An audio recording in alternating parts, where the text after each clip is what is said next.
السلام علیکم ورحمۃ اللہ وبرکاتہ۔ ناظرین، آج سوموار کا دن ہے۔ آج کے دن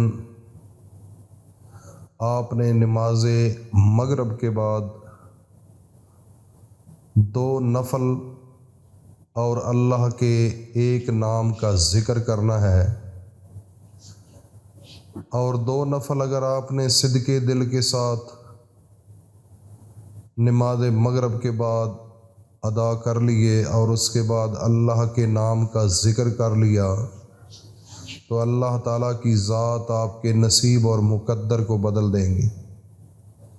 آج کا ناظرین بہت اہم وظیفہ ہے۔ وظیفہ بتانے سے پہلے میں التماس کروں گا تمام ناظرین سے جو مجھے سن رہے ہیں، میری مائیں بہنیں بیٹیاں، کہ کوئی کام ایسا اس دنیا میں نہیں جو اللہ کے نبی پر درود پڑھنے کے بغیر ہو جائے۔ یہ بات میری ذہن میں بٹھا لیں۔ جتنی چاہو دعائیں مانگتے رہو، جتنی چاہو دعائیں مانگتے رہو، لیکن جس دعا کے اندر میرے نبی پر درود شامل نہیں، وہ دعا کبھی بھی قبول نہیں ہوتی۔ سب سے بڑی دعا میرے نبی پر درود پڑھنا ہے۔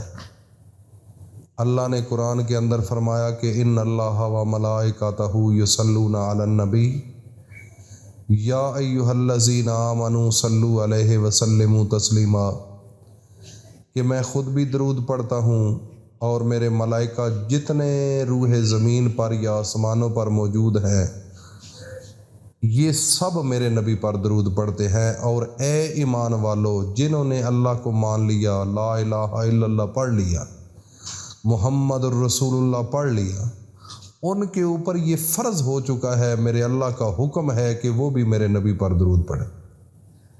تو ناظرین، سب سے پہلے درود پڑھنا ہے وہ جو سارے درودوں سے افضل ہو، کیونکہ عبادت کا مزہ تو تب آتا ہے جو سب سے اچھی عبادت ہو۔ عبادت ہر قسم کی اچھی ہے، لیکن کوشش یہ کرنی چاہیے کہ میرے اللہ کو سب سے زیادہ پیاری چیز کون سی ہے، میرے نبی کو سب سے پیاری چیز کون سی ہے۔ نماز اگر پڑھتے ہیں تو نماز کے اندر درود ابراہیمی پڑھتے ہیں۔ ایک دن صحابی آتا ہے میرے نبی کے پاس، وہ کہتا ہے یا رسول اللہ، درود تو بے شمار ہیں، بتا دیجئے کہ آپ پر کون سا درود پڑھا جائے جو سب سے اعلیٰ و افضل ہے۔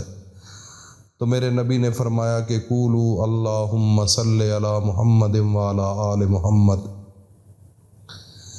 کما صلیت علی ابراہیم وعلی آل ابراہیم انک حمید مجید، اللہم بارک علی محمد وعلی آل محمد کما بارکت علی ابراہیم وعلی آل ابراہیم انک حمید مجید۔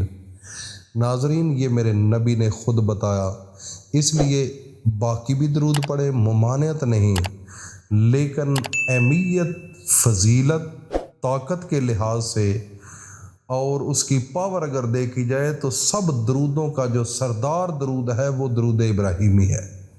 اس لیے عزیزان من، ہمیشہ کوشش کریں کہ جب بھی درود پڑھنا ہو، درود دوسرا بھی پڑھ سکتے ہیں، ممانعت نہیں، لیکن سب سے زیادہ اعلیٰ و افضل جو درود ہے وہ ہے درود ابراہیمی۔ اس لیے میرے بھائی اور دوستو، اس درود کا خاص اہتمام کیا کریں، اور میرے اللہ کا حکم بھی ہے کہ اللہ تعالیٰ جس طرح درود کا حکم دے رہا ہے، اسی طرح میرا رب کہہ رہا ہے کہ یا ایھا الذین آمنوا اذکروا اللہ ذکرا کثیرا وسبحوا بکرۃ واصیلا۔ ناظرین، میرا اللہ کہتا ہے کہ میں مسلمانوں کو، مومنوں کو، ایمان والوں کو یہ حکم دیتا ہوں کہ وہ اللہ کا ذکر، میرا ذکر کثرت سے کریں اور صبح و شام کریں۔ تو اللہ نے یہ بھی مہر لگا دی ہے، جیسے کسی آفس میں جائیں تو وہ سٹیمپ ہو جاتی ہے چیز، اس میں پھر رد و بدل نہیں ہو سکتا۔ تو اسی طرح میرے رب نے قرآن کے اندر اس بات پر سٹیمپ لگا دی ہے کہ آپ نے صبح و شام میرا ذکر کرنا ہے، اور کسی وقت دوپہر کو بھی، رات کو بھی، جس وقت چاہو کرو، کثرت سے کرو، لیکن صبح و شام ہر صورت میں یہ اللہ نے حکم دے دیا ہے بس۔ تو ہمیں چاہیے کہ یہ جو شام کا وقت ہے صبح بھی ضرور کریں، لیکن آج کا جو وظیفہ ہے وہ شام کا ہے۔ تو فجر کا بھی ہم بتاتے ہیں، تہجد کے وقت کا۔ تو آپ نے سوموار کے دن نماز مغرب کے بعد 2 رکعت نماز نفل صلاۃ الحاجات کو پڑھنا ہے، اور جب آپ پڑھ لیں تو اس کے بعد اللہ کا ایک اسم ہے، سب سے اعلیٰ و افضل جو ذکر ہے وہ میرے اللہ کا نام ہے۔ تو آپ نے اپنی آنکھوں کو بند کر لینا ہے، اور بالکل لائٹس اگر کمرے میں ہے تو وہ بھی بند کر دینی ہے، بالکل اندھیرا ہو اور آپ کی آنکھیں بھی بند ہوں۔ تو آپ نے اس طرح کرنا ہے کہ سب سے پہلے تیسرا کلمہ پڑھنا ہے۔ تیسرا کلمہ پڑھنے کے بعد آپ نے اعوذ باللہ السمیع العلیم، اعوذ باللہ السمیع العلیم یہ پڑھ کر آپ نے اللہ اللہ اللہ اللہ آپ نے آواز سے نہیں، سانس کے ذریعے پڑھنا ہے۔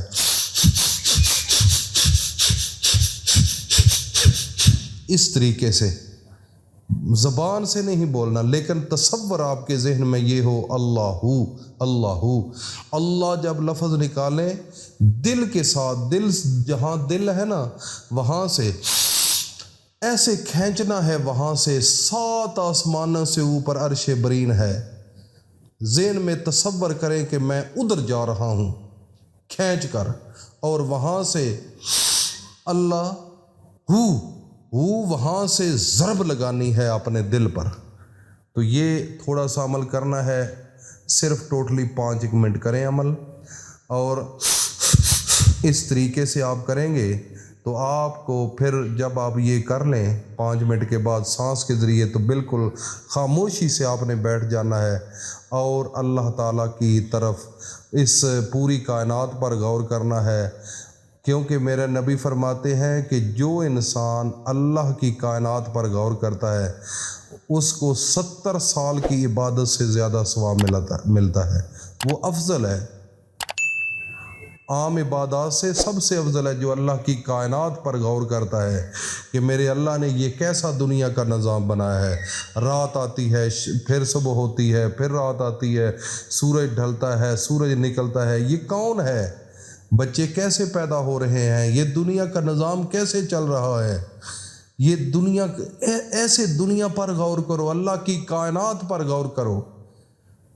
اگر اس کے اوپر میں بحث شروع کر دوں تو ایک لمبی گفتگو ہو جائے گی، لیکن مختصر کرتا ہوں کہ جب آپ یہ عمل کر لیں تو اس کے بعد اللہ کے سامنے ہاتھ اٹھا کر اللہ سے مانگنا ہے جس چیز کی طلب ہے۔ میرے بھائی، یہ ایک ایسا عمل آپ کو بتا رہا ہوں، بڑا مجرب اور اس کے علاوہ طاقتور عمل ہے۔ اگر آپ نے صدقے دل کے ساتھ، یکسوئی کے ساتھ اس عمل کو کر لیا تو سمجھ لینا کہ آج سے ہی آپ کی زندگی کے حالات اور مقدر اور نصیب بدل گئے ہیں۔ اللہ پاک ہم سب کو عمل کی توفیق عطا فرمائے۔ السلام علیکم ورحمۃ اللہ وبرکاتہ۔